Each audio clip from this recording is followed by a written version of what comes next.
Emily is live? Emily is live? Welcome to Emily is Live with me, Emily Dolan Davies. Come and hang out whilst I share my experiences in the music industry. You can ask me questions live and we can get you one step closer to your professional dreams. Emily is live! How are you guys all doing? Welcome to Emily is Live. This is a live podcast, funnily enough. The clue is in the title. And today I wanted to talk about discovering your dream job, if you like, because this is something that I realised about 5-6 years ago that, you know, we all, well, maybe we don't all, but for me, I started out playing the drums. I was 11 years old and I decided that I wanted to be a professional drummer. That was when I hit about sort of 14. I realised that maybe it was viable to actually make this a career. And I was like, yeah, I want to be a professional drummer. And all I knew was, what I always told myself was, I just want to make a living playing the drums. I want a roof over my head and food in my fridge, and that's how you know that I have been successful in what I'm trying to do. As long as I can do it playing the drums, I am happy. And this was a great ambition, 100%, but it got to about 2015, I think it was, and I realised that I was doing it. I was doing the thing. I mean, I'd even become more specific in what I was doing. So I wasn't just playing the drums, I was touring, I was recording, I was working with named artists, you know, and I realised that I wasn't actually happy. It was the weirdest thing. I was literally living the dream that I'd always had. And I wasn't happy. And there's something that basically sparked all this and got me sitting down and made me really reevaluate this. And that was when I parted ways with the darkness. So it was May in 2015.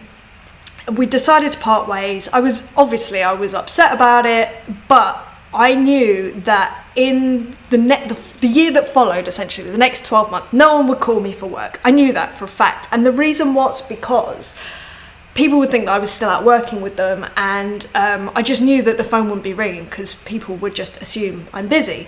So I thought, okay, well, that sucks. What can I do with that time? I have this really, I must say, I have this weird reaction when things happen like that, when I split with the darkness, or let's say COVID happened, right? My reaction to bad things like that happening, I just think, okay, well, this is gonna leave space for something else. That might be for another opportunity, but in this case, it was space to reevaluate and just go, okay, why am I unhappy? And what can I do to make myself happy, if that makes sense? So I remember I booked a holiday and went away to Spain, just jumped on a plane to Malaga. And I thought, right, what I'm going to do is, I love drumming. I want to be a drummer. I am a drummer. I'm not very happy. Why am I not happy? And I decided to sit down and just really evaluate what it was about my job that I absolutely loved, and what about it I didn't love that much, and then maybe try and find a role within sort of being a drummer that would hit all those things that I love, or as many of them as I could. And it wasn't just within drumming, I suppose, it was in life as well, like just looking at the bigger picture, like lifestyle day to day, like what do I love, what would I love that I don't currently have, what do I not like very much, and all that sort of stuff. And come up with a plan, basically, to just have a better quality of life overall. So if you are someone like that loves what you do, but actually there's some part of you that feels a little bit unfulfilled, or just something doesn't seem quite right, I highly, highly, highly recommend you sit down with yourself and just ask yourself these questions, because it changed my life. Literally, since that time that I sat down and worked this out, I've never been happier. So I'm 5 stars, would recommend. So here's what I did. I sat down, and I will tell you my answers, you know, and some of them might be a little bit questionable. You might be like, really? And maybe unrealistic, but here we are. So I sat down. The first thing that I asked myself was, right, what do I love? What do I absolutely adore about being a drummer? What do I love? So I decided that the thing that I've always loved since the day that I started playing is songs. In fact, I've loved songs before I started playing drums, and that really gets me, like playing songs, just getting into like lyrics and all of that sort of stuff, creating a vibe and just connecting with other musicians. I absolutely love. That comes into another part of it. I love other people's like stories and experiences and kind of like tapping into that almost. It really fulfills me. I adore it for whatever reason. The other thing I love is working with lots of different people, and in all honesty, that was part of the reason that I couldn't carry on playing with the Darkness, is that I would have to dedicate my life just to them, which is great and an amazing opportunity, but it just doesn't fit my personality, because I really love the variety of working with different people, and that's why, you know, I loved being a session musician, because I got to work with different artists. And yes, I was dispensable, but that kind of made it interesting, if that makes sense, because I could just like jump around, play with lots of different people. It's great.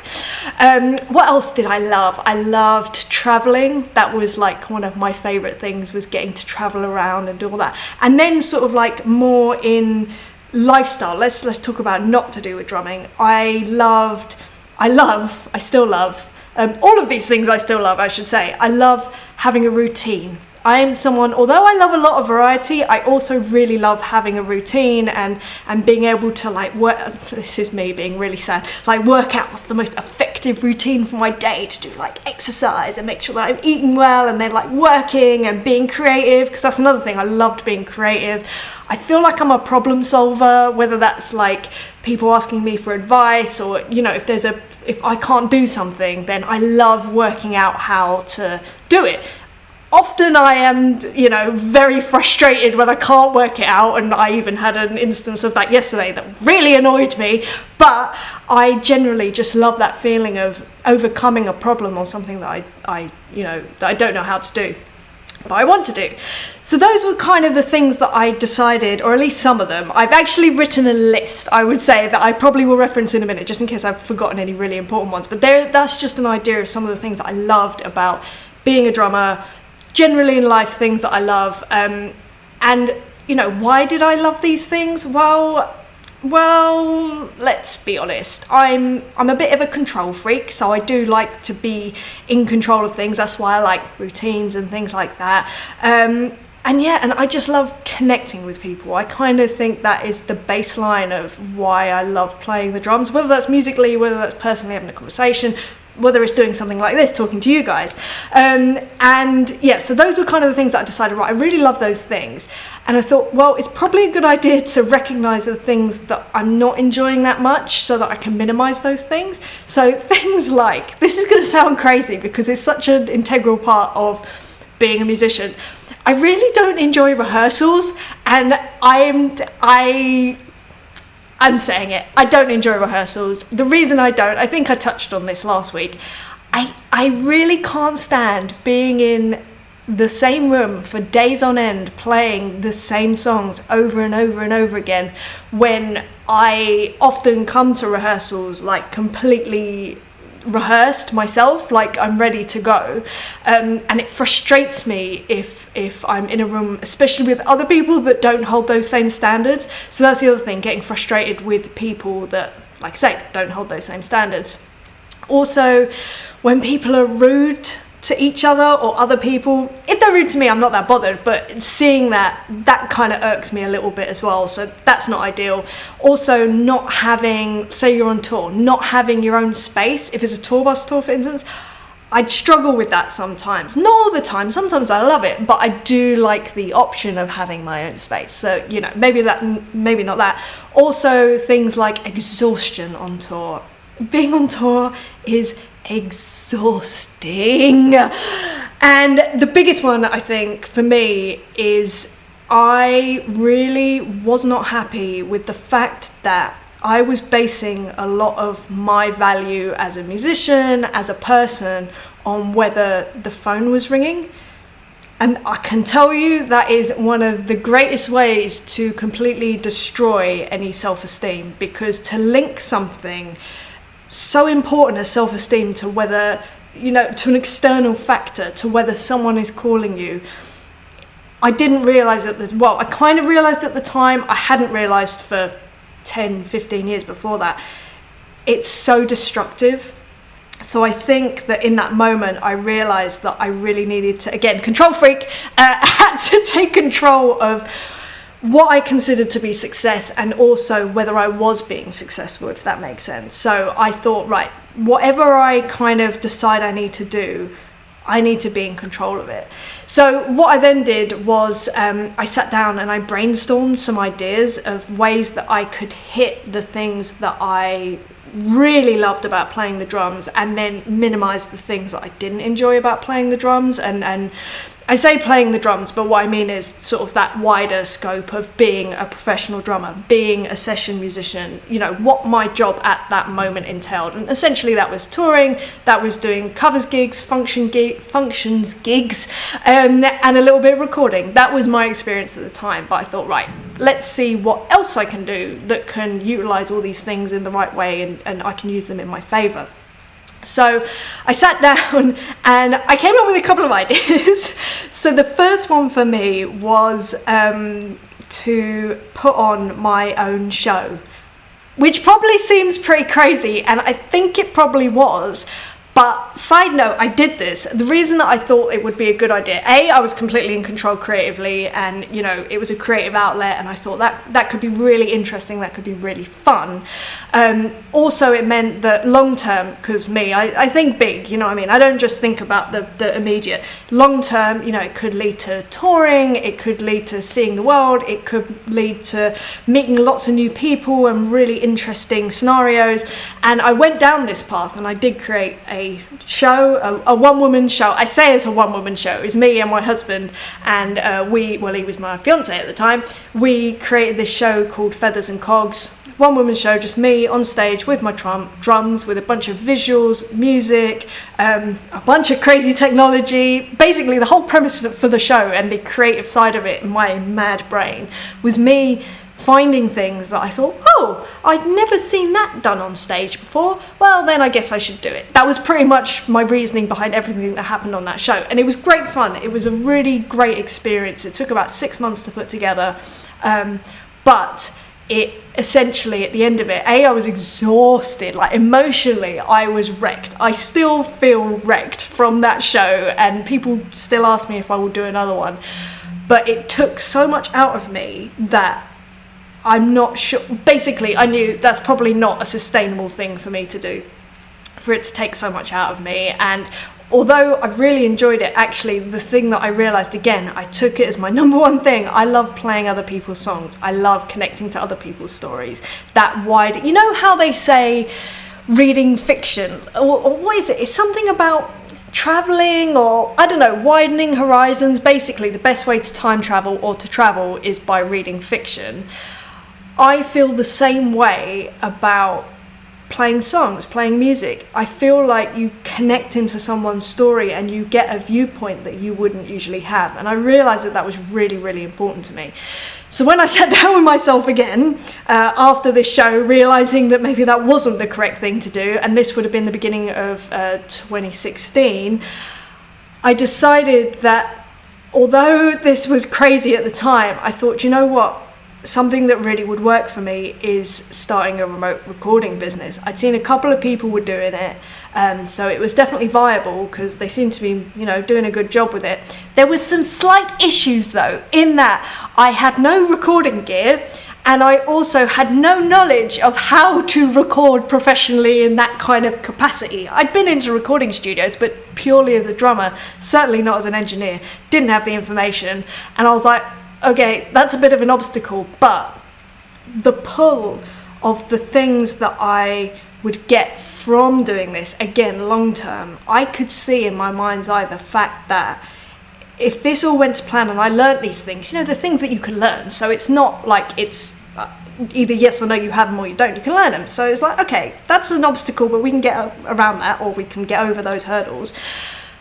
But the things that I knew that it would afford me were so much greater than the sort of pain of learning how to get there. Things like playing songs day in and day out, playing with different people day in and day out, people from everywhere in the world, day in and day out, having a routine being at home and being able to, even down to silly things, like being able to work all day and then go back into the house and cook. Crazy concept, but something like that on the road I wasn't able to do.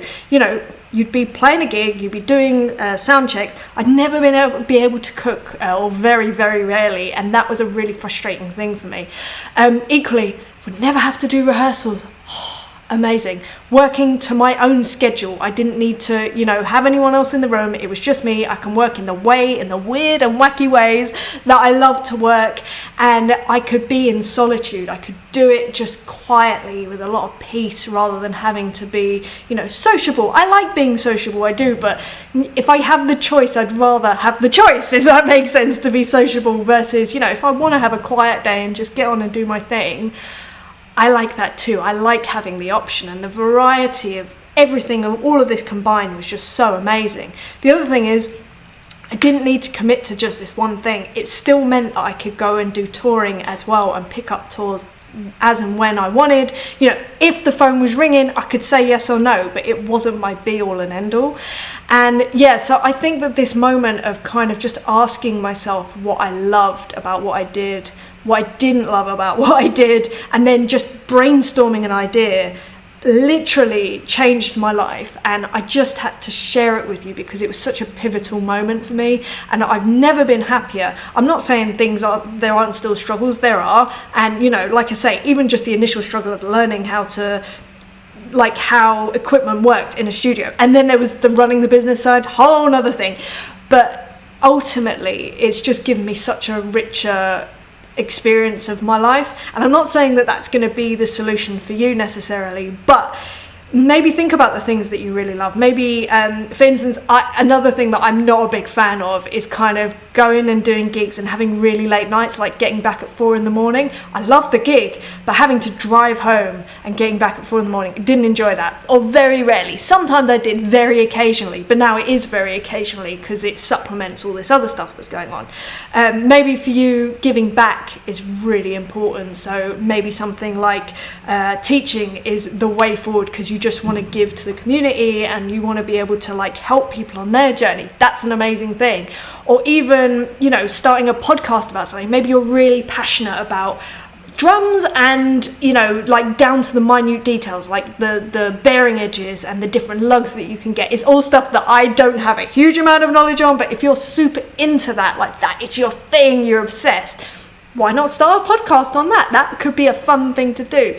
You never really know where these things are going to lead as well, so it's definitely just worth asking yourself the question, just to define and hone in what it is about what you do that you love, and then just maximize it. There aren't any rules. Create something that hits all those points, or as many of them as you can, because you might not be able to hit all of them. Say I was only doing recording, it means that I wouldn't be traveling because of my job, but I can do traveling as a fun thing. Fancy that, traveling for fun. What a strange concept. But anyway, I just wanted to share this thought because, like I said, it was such an important moment for me in my career and in my life, that if this helps one person just to ask that question, actually, what do I love? Actually, what do I not love? And then go from there, I think it really can enrich your life. So I hope it does. I hope it helps you. Anyway, I'm going to head to the questions. I've had a few in beforehand that I'm going to answer. In fact, one of them is from the Zalster, who I think is listening. He was in earlier typing, but I think he's now driving. So, right, there's 3 questions that I have. So I like this first one because it kind of ties into what I've spoken about. By the way, if you want to join in on the live aspect of this podcast or YouTube, however you're listening or watching it, then go to emilyislive.com. You can join us live, you can ask questions live, or you can send in questions beforehand, and I'll do my best to answer them. The first question is, was playing with world-class acts touring around the planet what you wanted when you sat on a drum kit for the first time? Did you expect that running your own business as a recording artist would be so satisfying? So kind of 2 questions there. So, was playing with world-class acts what you wanted when you first sat on the drum kit? No, Absolutely not. The first time I ever sat on a kit, I was 11 years old. Sorry, I get goosebumps every time I think about this. And the only thought that ran through my mind was, oh my gosh, I could be good at this.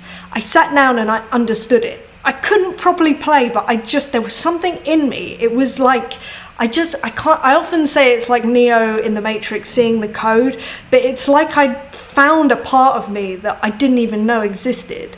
And it was just this kind of sudden need, this hunger to be good at this thing, because I believed I could be. I don't know why that came into my consciousness, but I grabbed hold of it because it's the only thing in my life, before or since, that I've ever felt that way. It was just like, oh my gosh, I could be good at this. And then it became, I will be good at this, I am obsessed. And that was kind of my trajectory. It was only when I hit about 13 or 14 years old that I realized that I could actually do this as a living. You know, I'd kind of skirted around the idea, but I didn't really understand how that would happen, like how that was a viable thing. And I'm incredibly lucky. Me and my sister were brought up with both of our parents saying to us, look, if you can find something you love and work out how to make a living from it, then that is life. You are sorted, like that is the dream sort of thing. And I think a big part of that reason was because they weren't allowed to do what they wanted to do as kids. They had to get very traditional jobs. They totally rebelled, by the way, later on in life, but when they were growing up, that's what they were told. So I think they very much took the opposite approach and just said, look, if you find something and you can work out how to make a living, then go do it. And I will be forever grateful for them. Just that is normal to me. That is just how my brain thinks. So no, I didn't expect that when I first picked up the sticks. All I wanted to do was be good at it because I'd fallen in love with it, and it was just, I'm doing this thing. This is a part of me, and I want to be as good as I can be. That was it. The career side of it kind of came later. And then the second part of the question, did you expect running your own business as a recording artist would be so satisfying?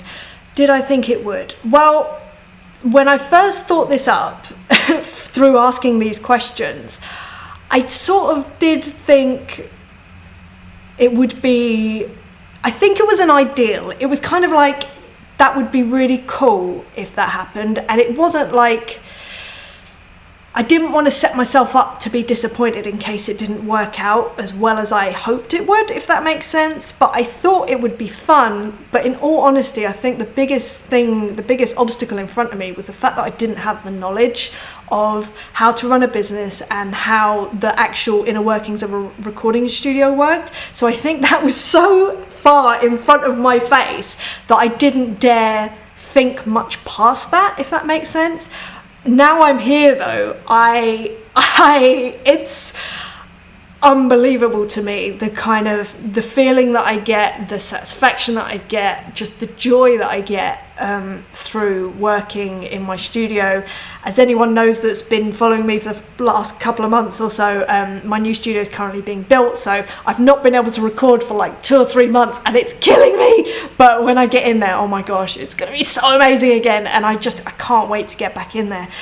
So yeah, it's so much more satisfying than I ever could have imagined, because it's just incredible. And I think, yeah, sometimes you don't actually appreciate how life-changing things can be. You just got to kind of go on that journey and just start from a place of like, okay, I'm going to do this, let me commit to it and just see where it goes, because weird stuff happens, trust me, it's all very strange. Right, so we've got another question here, maybe slightly off-piste. We love off-piste. I am a busy working professional whose hobby is drumming. I'm finding it hard to see how I can make like-minded, same-level people to play together with, considering my busy work and life schedule. Any thoughts? Yes. So that's awesome, first of all. I think anyone that can pick up an instrument and play and have fun with it is just ideal. In my experience, and I would say get on Gumtree. It's a great place to meet local musicians. At least it was when I was coming up. That's where I found, in fact, no, that wasn't where I found my first band. My first band I found on Loot, which doesn't exist anymore, I'm pretty certain. But it was basically a newspaper version and online version of Gumtree, what Gumtree is now. So I'd say look on Gumtree, maybe Facebook groups, like if you have a local area musicians group or something, and just either just have a look through, search for anyone that says drummer needed, drummer wanted, anything like that, or put up an ad and just say, hey, I'm a drummer, I'm into these kinds of bands, anyone that fancies doing just a weekly jam or whatever, hit me up, get in touch, whatever. And again, see where it goes. I think sometimes you've just got to set out your stall and say, this is what I have to offer, and whether that's a time thing, whether that's a style or band influences thing, or whatever it is, I think you've got to sort of be quite proactive about it rather than just stumbling across people. Also, local rehearsal rooms sometimes have again, a bit old school, but they sometimes have people advertising for musicians, members of bands, and they might be just a jam band that are in exactly the same position as you. I think as long as you're very open with what you're after, then yeah, it could be a really, really good thing. I'm just going to check something. Yes, okay, great. So I hope that helps. Also, I don't know who those questions were from, so hello, if you're here in the room, then please do say those questions are yours. And then the third question, this is before I come to the questions in the room, is from Michael Lopez, who was here on the typey text before I went live, but hopefully you're listening on your drive home, I think, but he was just asking, what's the story behind the crystal on your neck? Which, Michael, very well noticed. I'll tell you what it is. Back in, when was it? In October, I think I caught COVID, I'm not sure, but basically something happened, I don't know, and I lost all of my energy. It was an absolute nightmare, and anyone that knows me knows that I run on a lot of energy. I just like to get stuff done. Anyway, it totally floored me for months and months, and I was trying to get better, and I was trying to just work out what could it be, how can I help, and it was just anything I could do to help the situation. And I was in Cornwall maybe a couple of months ago, and part of the thing about me is that I very much take on other people's energy, and whether that's positive energy, I love it, I'll bounce off it or whatever. If it's negative energy, it drains me, something chronic. It's just the way I am. And apparently this crystal will protect me from people's negative energy, allegedly. I don't know whether it does, but I'm going to try anything that I can. So I thought, well, better to have it than not have it. And I don't know whether it's made a difference, but I have energy right now. That's all that I know, and I'm very happy about it. Okay, so let's head into the room, as it were. Let's see who is still here. And if anyone has any questions, just stick them in the chat. Or if you just want to chat about something random, I'm more than happy to do that too. So I guess I should go from the top. Let's see. So let's go from here. Mooncat John says, hi all, with a ghost. I don't know why. And Chris Pan saying, hi Emily, good to see you all. Hooked on Classics, hi Emily, can't join the chat as I'll be driving, but I'll be listening in. Simone, I hope you're still here listening. So Jed says, hi all, hope you're okay. I can't stay long as I'm out and about on the road. Again, I hope you're driving safe, Jed. Right, let's go down a little bit. Walrus Tass, this is David Travers Dixon from Tasmania, who makes some of my favourite whiskey, can I just say, says, got round to watching Count Me In last night. There was someone in it who looked and sounded just like you. Yay! I'm so glad you got to see it. I'm still getting such wonderful comments about Count Me In, so if you haven't seen it, it's a documentary over on Netflix, basically celebrating drummers and mutual experiences, and somehow, for some reason, I seem to be a part of it. I got a phone call one day and did an interview, and now it's on Netflix, and it's all very surreal, but I'm very proud to be a part of it, and amongst amazing company as well. It's unbelievable, the drummers on there. Just if you are able to, then go check it out. Count Me In on Netflix. So Matthew Chambers is so babamch. Oh, that's because of the intro. And crikey, sorry, my screen just jumped. Oh my goodness, there's a lot of people speaking. So Arno's here as well. Hello Arno, you made it, well done. And Ali says, good morning Emily. Yes, it's afternoon, Ali, afternoon. So Brandon says, good morning from the Badger's Den in California. Of course it is. Badger, welcome. So Badger Drums makes amazing drums. We've been talking all about snare drums recently, me and Badger. Sorry, I'm not used to calling you Brandon. Me and Badger have been talking about snare drums, and he's been realizing how terrible my knowledge of like what different bearing edges do and different lugs do to the sound of a drum, or I'm so useless. I know when I find something that I enjoy the sound of, but I couldn't tell you why most of the time. Sometimes I can, but most of the time I have no idea. Matthew Hecker, hello Matthew, how are you? And Jake Pratt, Steve Leach is here. Hey Steve. In fact, Steve, I feel like I haven't seen you for a long time. Matthew North is here. Hello Matthew. Hope all is well. All is very well, thank you Matthew. Nathan Drums is here. Hello Nathan, you finally made it. Nathan keeps accidentally missing these, which is such a shame because he's such a big part of this group of people. Adam Stanley Drums is here. Hello Adam, how are you? So how do you discern between working through different scenarios and just being unhappy because a change is actually needed? That's a really, really good question. I think it's very dependent on each situation for sure, but and I think it's very personal. I personally put a time limit on it, or a limit I should say, maybe not just a time limit. So if it's a difficult scenario and you're able to actually affect that scenario, i.e. it's your band, or you're a key part of the situation, I would put limits on it in terms of, right, I will address it and see what happens, then in X amount of time I'll sort of look at it again.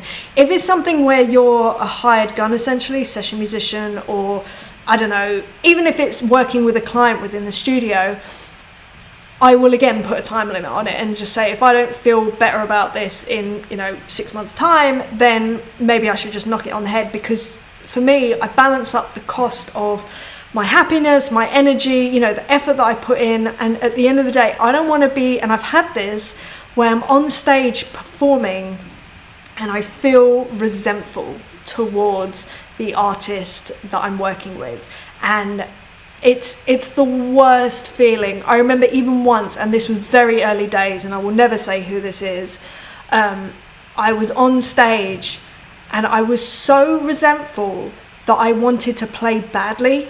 That's how bad it was. I've never ever told anyone that. I've never admitted that to anyone. But I knew in that moment I need to leave. And I left literally a couple of weeks later. Best decision I've made. Because the thing is, it's never just going to be that one opportunity. If you don't let it, you have to be proactive, yes. But you don't need to hold on to everything like with an iron grip, because, and again, it's a weird thing that I have. I do believe that if you take something out of your life, that space, it gives you space for other opportunities to come and be a part of your life, but you won't even see them. You won't even have the energy, the capacity to have them, because everything is blocked. Everything is full. Your whole life is full. And especially if you're feeling negative feelings or whatever towards a situation, that's not gonna get you what you want, if that makes sense, without getting too kind of airy-fairy about it. I really do believe that leaving space for opportunity and creativity is a really important thing. So I'd say sorry Adam, it's not a very clear-cut answer, but I think it is very specific and to your scenario, and if you can work a way around it, that's great. That's really good. And honestly, it's not something that I'm brilliant at. I'm the person that is more likely to step away than to kind of try and, I don't know, whatever the other option is. See, that's how bad I am at it. But I think it is horses for courses, and it depends on you as well and your way of dealing with things. Adam, I know you're really good at like actually talking about things like that, so that is good. Lean into whatever you are and whatever you do and however you do it. So Ali says, hi Nath, glad you made it. Yes, we're all happy you made it, Nathan. Woohoo! David says, all the kids in my Soviet kindergarten were brainwashed to be cosmonauts, astronauts, also me, lol. So my dream job is cancelled, but my dream business is still on my mind. David, we've never spoken about this, but can I just say, when I was a kid, when I was probably from the age of about 4 to the age of about 8, I was obsessed with the moon, with space, and I wanted to be an astronaut too. And I didn't go to one of your kindergartens, but my goodness, I would have loved to, because I was upset. I would I would make books on how, like, about the moon, and I always remember I'd probably get about 2 pages in. Like, I'd make a book with A4 paper and just fold it over. That's my book I'm writing. 2 pages in, and then, oh no, bored. Next one, the moon. 2 pages. Nope, next one. Yeah, anyway, I was obsessed also, so I can totally, in another life, I would have loved to have been an astronaut. It'd be so cool. So Matthew Chambers says, big fan of eating. Me too. But I know you're kind of tongue-in-cheek there, but fan of eating means fan of travelling to me. Best food you're going to eat is whilst you're travelling. So touring might be the option for you, and that could be in terms of like touring as a session musician with an artist. It could be as part of like a stage show, like a touring stage show. I know, oh no, what was there's one that's gone out, anyway, sorry, my brain is just going off on a tangent. But it's finding something that fits that. Or maybe it is similar to me, cooking at home, so you want something that brings you home more, so maybe it is teaching or recording studio or whatever it is on that side of things. So it's just, or maybe a bit of everything. That's, there doesn't have to be just one option, but always a big fan of eating, really. In fact, maybe then you could be like a fitness instructor, because then you can really eat as much as you want because you're going to burn it all off. Now that would be good. Nathan says, thank you, Ali. I was just taking my hardware and snares out of the car. I knew I should have been doing something related. Thank you for reminding me it was this. Yes, no problem, Nathan, anytime. I thought, my goodness, if he misses another one accidentally, then he'll probably feel really bad. So I just thought I'd just put it out there. And David is saying hi to Nathan. Walrus Tass. Wait, Nathan's here. Oh, the whole gang are here, it looks like. I don't think we're missing anyone at the moment, are we? Jed says, I've got to get off now, and Emily and friends, catch up soon. I'll catch the stream soon. Bye for now. Yes, Jed, you can listen to it back. It will be out on Friday. So Nathan says, oh no, not you. Steve Leach says, I love that you said that, Emily, regarding rehearsals. I feel exactly the same way. Steve, thank you for saying that, because I feel like it's sacrilege saying something like that. I always felt it was wrong to feel. Steve, we are so on the same page. It feels like I'm saying a dirty thing by saying that I don't enjoy rehearsals. I'm fine if it's like one day rehearsal just to run everything. That I can deal with. Or like The Voice kids, different scenario. We'll do like 4 days rehearsal, but it's literally, we run everything 3 times, I think, and then we don't play it again until we film it. Well, pretty much. There's a couple of bits in between, but it's not like labouring over parts. Everyone knows what they're doing. We do it, we hit it, we move on, and that's my perfect way of working, and that's how we get through about, I think it's like 30 songs over a couple of days. So yeah, but rehearsals, I just, some people go into rehearsal for months, playing the same set for months. It's my idea of hell. It literally is. No, it's not for me. I think there would be very few scenarios where I would make an exception for that kind of level of sitting in a rehearsal room. Oh goodness. And Walrus Tass says, how's it going, Nathan? And Walrus Tass saying, hey buddy, haha. So Jake says, yeah, completely agree. I don't mind rehearsals, but excessive rehearsing is frustrating, especially where some people don't come prepared or their plan is to learn the songs in the rehearsal. Literally, Jake, that is one of my biggest pet peeves in the world, is people coming to rehearsals and not knowing the part. It's fine if we haven't heard the stuff and we're learning it in the room. Fair enough. But aside from that, I just can't see any good reason. Do you see me? I'm getting stressed even thinking about it. I need to stop thinking about it. But it really winds me up so much when people come unprepared, because I don't. That's not how I work, and although it's unrealistic, and yes it is, I expect people to hold similar standards. If you're doing a professional job, if you're being paid, there should be a certain level that you work to. Anyway, that's my little rant over for now, at very least. And Nathan says that he's very stressed, busy, and stressed at being busy. Nathan, you're one of the most busy people that I know. You must take some time. Please take some time. And he says, hey Carl, how are you? you, mate? I saw you playing drums with your band on a video recently. Very nice. I have not seen that. I need to see that. So Walrus Tass says, I write and record demos all the time. When it comes to rehearsing, most of my bands are pretty tight and don't really practice other than about a jam a week in the lead up to the show. All right, so, but this is the thing, you see. I feel like it's just personal preference, because some people love that hang and they love the jam and like you say, you're with people that don't really practice, but they come in, they do the job and it's sweet and you're happy. That's awesome. It's just, like I say, it's just I don't know what it is. Something must have happened to me when I was younger where I just cannot abide rehearsals. I don't know why. And Nathan says, yay, Feathers and Cogs. So Feathers and Cogs was the one-woman show me and my husband put on back in 2016. 2015. It was December 2015. And then it was like the week after was Christmas. Then we moved house. And then we got married, all in the space of about 2 weeks. Crazy. Matthew Chambers says, I remember Feathers and Cogs. It was an interesting idea. It was an interesting idea. I still cringe at it. There's so many things that I was not happy with. There were many things I was happy with, but there was, as I said in a previous episode, I very much see the mistakes. I see the things that need to be fixed. Those are the things that I fixate on, and therefore that's why I'm not doing it again. There was a lot that was wrong with it in my head, and it was a lot. Graham Wilmot says, have wondered before whether there will be any future chance to see a Feathers and Cogs reprise.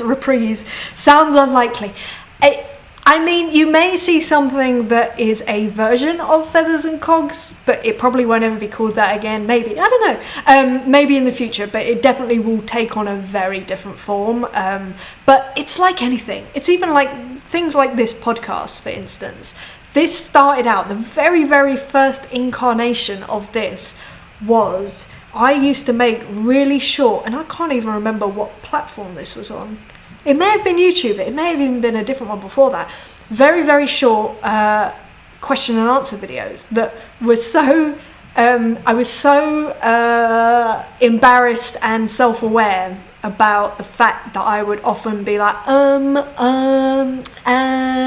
that I would chop out all those little words. I can't remember what they called those types of words, the sort of the little in-between words. So it would be very, very choppy, very, very short, and I'd put it onto Instagram. Now, not Instagram, sorry, on YouTube, but that was back in 2014, I think, something like that. It was a long time ago, and this is obviously 7 years later. Oh my gosh, it's 7 years later, but here it is. This is the next incarnation, and obviously we've done a version, another podcast, A Drummer's Guide 2, that was a version of this.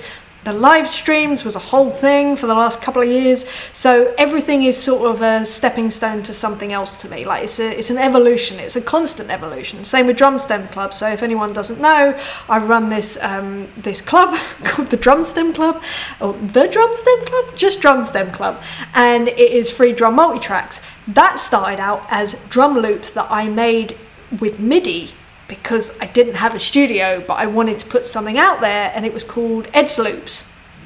But most people don't even know about that, but that would have been back in 2015, I think.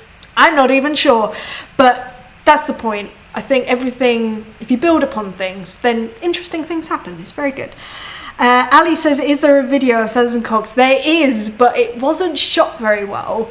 And honestly, I don't actually know where it is. If I can find it, I'll see if I can put something together. But it might be one of those things that just exists in that moment in time. It may be. And the people that were there saw it, and it happened. And it was not perfect. People said they enjoyed it, so that's nice. But we'll see. We'll see. Maybe I'll just send you something, Ali. So Nathan says, at Walrus Tass, right on, mate. I've started using the idea of recorded demos as a way to do individual rehearsals instead of rehearsals. So rehearsal time isn't so sticky. That's interesting. So I think I understand what you mean now. So Nathan, thank you for clarifying. So David, are you talking about doing demos as in you send it to each person to record their parts on it, so they're kind of rehearsing and learning and recording it on there at the same time so everyone kind of knows where they're at, because I think that's a really great idea if that's what you're saying. And Nathan, if that's also what you're saying, and if I'm reading into that right, which I might be, but it's possible that I'm not. Carl Bayliss says, thank you, sir. To Nathan, sorry. I think that probably the band, Grand Valise? Am I meant Grande Valise? Things like this really show how out of touch I am. Loads of sequence stuff to play off. Had another gig, different band last week too. I love it when I hear people that are playing with lots of different bands, because it's people after my own heart for sure. Nathan says to David Travis Dixon, it's cut down on wasted group time massively so far. This is the recording the demos together, but separately. I think it makes a lot of sense. I've never thought of that, but actually it makes so much sense. Nathan says to Carl Bayliss, yeah, the sequence stuff sounded very cool. Yeah, I don't know that band at all. Grande Valise or Grand Valise? I'm not the best at saying names at the best of times. So Walrus Tass said, I also lucked out that I also really dig all of my band songs, so I can just add them to my solo jam time Spotify playlist. Now that is an ideal situation. In fact, you're reminding me there are certain artists that I work with, or have worked with, I should say, that do that. They listen to their own songs and they warm up and they sing their own songs, and that is how they warm up. And I think what an amazing spot to be in, that you enjoy your music so much that you can use it in that way. I think that's brilliant, David. I think that's really brilliant. Fergus, hello Fergus, says, hey Emily, just to ask if you've ever had to take on other jobs in order to pay the bills while you're on your journey to where you are at the moment. Yes, I have. Luckily not a huge amount, but I worked in a drum shop for a little while. That's where I did my work experience when I was 15 years old, and then would work there on Saturdays after that. I worked babysitting jobs as well. I also worked where my mum worked. My mum used to work for a company called GSK, who's like a pharmaceutical company. She worked in she was an occupational health nurse there. But there was a bunch of data entry stuff, and my mum was like, look, do you want to go and do this job to earn some money so that you can keep doing your drumming? And I was like, yeah, of course. So I did that. I hated it, by the way. It was awful. I had to be there at like 5 o'clock every morning. Oh my goodness. And I would listen to D'Angelo's Voodoo album, and I love that album so much. But you know when you listen to something intensely and then you associate it with that period of time? For years I couldn't listen to it because it reminded me of that time, and I just really didn't enjoy it. Anyway, I digress. I also used to help my dad. So he's a producer of a kids TV show, but he's always been involved in like animation and stuff, and I would help him do like the jobs that, like small jobs, like something to do with scripts, or I can't remember what it's called. Oh, there's various very not menial tasks, but they're kind of like, here's literally a checklist, put this here 500 times, that sort of thing. So he would pay me to do things like that. I did almost work in a clothes shop, and I almost worked in a bar for a little while, but I ended up starting to play covers gigs, so thank goodness for that. I think that's it. I'm pretty sure that's it. But yeah, I've always tried to sort of like always have it be drum related later on, so teaching, stuff like that, I'd do that instead of working in a bar. But that risk of having to get like a job like that really fueled me. It was like, okay, I'd better go find something to do. And Nathan Drum says to Walrus Tass, haha, that is an added bonus. I was going to say what? Even the song the drummers wrote, haha, but that would be you. So that's about Walrus Tass playing along to his own songs. So Badger says, sounds like living the dream. I can't wait for the day that building drums becomes my full-time gig. Well, Badger, I will say that you are clearly on your way, because the level of quality that you're providing for the drums that you're building is exceptional. And I think it is literally, unfortunately, there is an element of time and patience that comes along with any job, but especially any creative job. So yeah, whatever you're doing, just keep doing it, because you're very good at what you do, clearly. My chat is jumping around like a crazy person. And Warsta says, haha, I'm still in the gig and party into the wee hours and get home at 5 a.m. phase.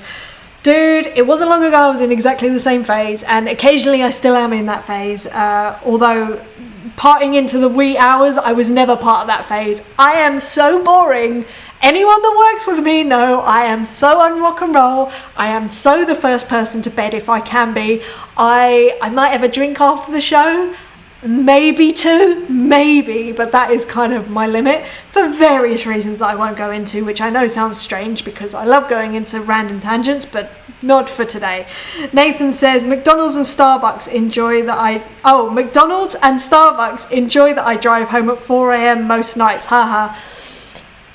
McDonald's on Fleet Services has seen my face more times than I should probably admit to.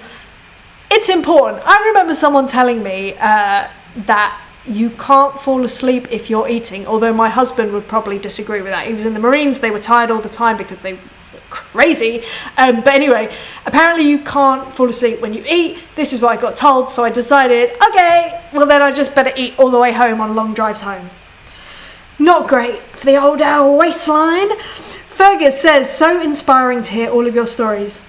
Do you take every session, or if you don't connect with the track, have you ever declined work? I love recording sessions and shows. I have to enjoy it. So yeah, there are things that I won't take on if I don't think I'm the right person for it, or if because obviously songs are different styles and genres. I don't play every genre or style. I don't. I have certain things that I excel at, for sure. But if I'm not that person, I will say, look, I don't think I'm the right person for this, but here's some other people that might be great for this, XYZ, here, try them out. And there's never any bad feeling or anything like that. That's the same for gigs, and I may have even said yes to gigs, but then it becomes apparent, actually, I'm probably not the right person for this, I'm probably not the right fit. That could be musically, that could be personally as well. And it's no negative thing about those people or about that music. It's just, I'm not the right fit. It's like a relationship. It's often not about people being, bad or good or whatever. It's just a mismatch. And that's it. And I think being okay with that leads you to things that are more aligned with you and all the things that come naturally to you. And I think that's a great thing. Jake, did I even answer your question? I'm so sorry, Fergus. Do I take every session? No. So Jake Pratt says, I know for a lot of people the pandemic has caused people to have a rethink. Has it changed anything for you, Emily? Yes, 100%. So when the pandemic first hit, my initial reaction was, so let's give some context. So when the pandemic first hit, I had a whole year's touring booked in with Kim Wilde. It was the Greatest Hits tour. I was like, right, we were literally 2 weeks off of going into rehearsals for this whole new show, loads of new songs to learn, loads of new programming to do. It was really exciting. And then obviously all of it hit, and it was like, oh, okay, like everyone did. It was just shock and oh my goodness. For me, the way that I deal with things happening like that, and this can be obviously a global pandemic or it can be on a smaller scale just in my world, my reaction is, for some reason, okay, great, that means, and it doesn't mean that I think that it's great, it just means that I need to take a positive from it, otherwise I will go into a spiral and I don't know where to go. So my reaction to the pandemic was, okay, great, that means that I can focus on XYZ and I can help people with XYZ, and that became, that means that I can create the remote recording business course, which is basically just teaching people about how to run a business when it comes to running a remote recording studio, because the business side is not something that I feel comes naturally to musicians. And Jake, I know that you know that because you've been on the course. And I'm just reading your question now. So I focused on that, which meant that I didn't have time to stop and think. And I kept busy, and then the studio was really busy because it afforded a lot of musicians the time to finish their passion project or, their own stuff versus working for other people. So I became very busy because of that. And again, I wasn't focusing on anything. And then I was just keep going, because that's how I work. That's just how I roll in life. It wasn't until October when I got sick that I was like, oh no, I was forced to stop and take stock. And although I didn't want to and it was painful, I think it was really good because it did make me think what was important. And, you know, even down to, I mean, we moved house because of it, because of the pandemic, because me and Tony realised, you know, what was important to us, long term, what we wanted, what we didn't want. Again, it's the sitting down and just going, right, what do I love? What don't I love? Let's just maximise the things that we love. Life is short. This pandemic has shown us that, if anything. It's about spending more time with family. It's about, you know, looking after ourselves. I was not looking after myself at all. I still struggle with that, but I'm trying my best and I'm doing better for sure. It was things like, you know, even doing the live streams, I realised that was taking a lot of energy from me and I loved it so much. That's why I'm still doing them, but I'm doing them more in a condensed version like this and being able to interact, because I also knew that, you know, social media was taking up a lot of my energy and time, you know, replying to comments, all that sort of stuff. That's why I was like, but I love talking to people. Okay, so I'll do a live stream and then I can answer the questions just there in the room, as it were, and I can connect and it's going to be awesome. And now it's this condensed thing that I can control. Now you have to recognize that when I hit, you know, end stream after this, I will go home and I will collapse for the rest of the day, because I really do. Everything that I do, I give everything, and I know that about myself. But what I didn't know before the pandemic was truly how much I was giving and truly the toll that it was taking, until it really did just all hit me and I was like, oh, I can't do anything. I literally couldn't even walk upstairs without just needing to sit down. I couldn't do anything. I can't express to you how much was taken from me, and it made me just realize, and I was like, this is not sustainable. I need to make a change. So yes, in short, yes, it did change a lot for me. It made me realise what I value most. It made me realise that if I do only have a small amount of energy on any given day, what do I want to spend that energy doing? And it's not time and it's not money, it's energy. Energy is the most important thing to me, because it is the thing that seems to have been most affected for me. So I'm a lot more purposeful. I'm not perfect, but I'm getting better. So I hope that answers your question, Jake. Ali says, I can relate to the first time playing and the goosebumps. For me, it was feeling like I was home. It was the best feeling I could do. It was the best feeling I could do it. Ali, it was exactly the same feeling for me. I like that coming home. That's what it felt. It felt like I belonged. And up until that point, I never felt like I belonged anywhere in life. So to feel that was it was new to me, for sure. It was very new to me. And since then, obviously, I very much feel like I belong within this drum community and this community that is on here on Emily is Live and further afield. It's an amazing experience. But that was my first time of being like, and relax, and I'm here and I've arrived, and I just thought, well, I'm not leaving, so there we go. Drums didn't have a chance. They were always gonna be a part of my life. So Fergus says, I've realised that it's definitely a journey and not a destination. 100%. And enjoying each and every day now. Thanks. Oh no, I completely agree with you, Fergus. I think if you can enjoy the journey, that again, in that same way of finding something you love and do it as a living, that's brilliant. If you can enjoy the journey to get there, that is like the platinum, underlined, everything, golden version of it. Because, yeah, it's funny, you know, I don't think I have any real, like, big goals that I work towards anymore. I think I have small goals, but actually my goals are things like doing this today. And I consider this part of my journey. I'm not sure where that journey's going. I do know that I'm really enjoying it. And I think, yeah, if there are things that you can kind of enjoy day to day, sometimes they are mundane things, but sometimes if you can just sit and be present and go, do you know what? I get to do this, then you're definitely in a winning state, like just in life. So David says, can you name the crystal on your neck? I also have mine. I'd love to tell you what this is called. I can't remember. Is it tourmaline, maybe?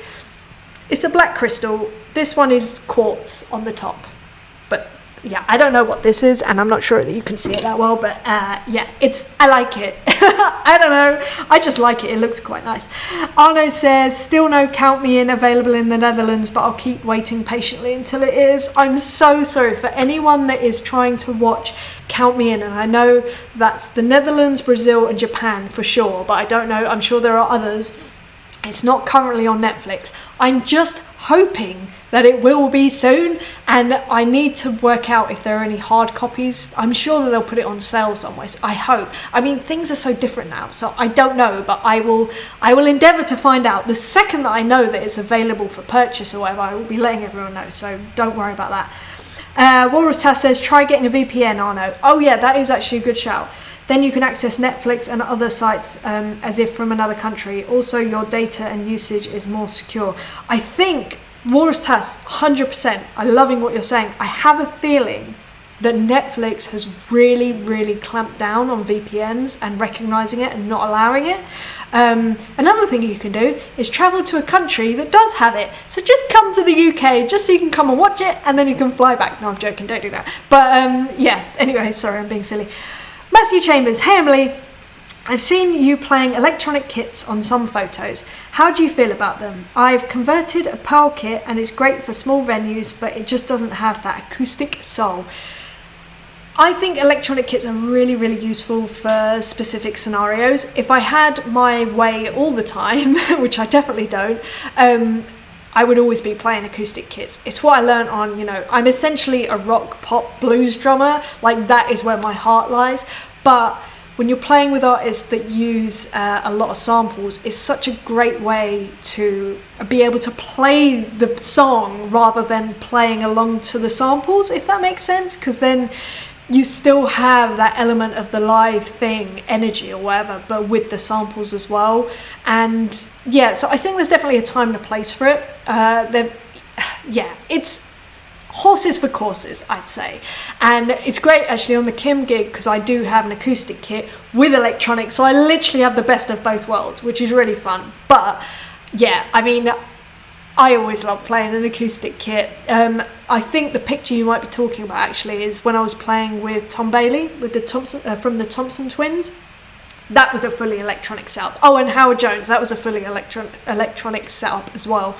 But again, it's just kind of, it's what the gig required, it's what the music required, and I think I kind of lent into it because it is a completely different discipline, and I think anything that I find a challenge with, I'm like, ooh, okay, yeah, I'll do that, and it makes it fun. So even with the Howard Jones gig, for instance, that was a double drummer gig, so Jonathan Atkinson had been there for 15 years, he plays on a fully electronic kit. I was kind of using like a stand-up percussion set.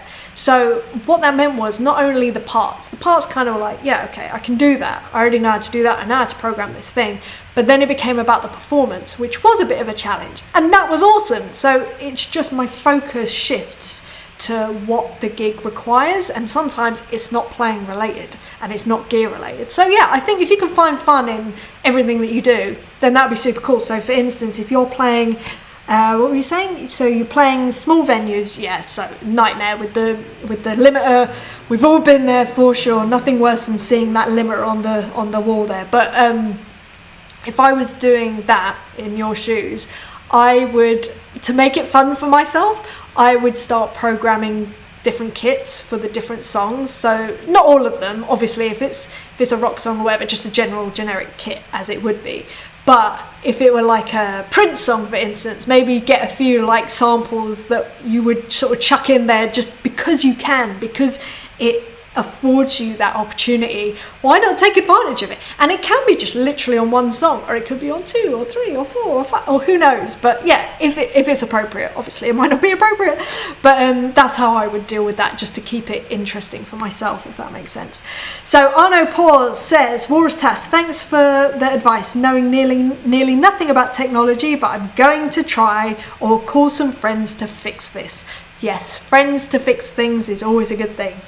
Matthew North says, I was obsessed with Space 2, especially after I saw a TV film called Salvage 1 about this bloke that built a rocket out of a load of scrap from his junkyard. Oh, Matthew, that sounds like absolutely my 7-year-old's jam, for sure. 7-year-old me would absolutely love that kind of film. That was the other thing when I was younger. Wanted to be an inventor. That was the other thing. Didn't know what to invent, no idea, but loved the idea of it. And Matthew says, and it landed on the moon. I still want to build a rocket, but I'm getting quite good at amps and pedals. Well, they often say that if you can't build a rocket, amps and pedals are the next best thing. So, no, that's awesome, Matthew. Like, I'm totally with you there. Graham says, my obsession with space-related things never went away. Even studied aerospace engineering at uni. Graham, how did I not know that? That's incredible. Incredible. That's so cool. I want us to talk about that. Maybe we can talk about that another time. That's really awesome. David says, to Adam, any vintage Adidas jackets around? I don't know. I have no idea what Sorry, I'm probably a little behind on the chat here. Graham Wilmot says, sounds like this group could build a rocket to rival Elon Musk. Yeah, with the amount of people. I didn't realise how many of us are like quite into space and astronauts. That's very cool. I'm feeling even more at home than ever. Mooncat Drum says, the rehearsals thing I get too. I'm another one that works out stuff at home first.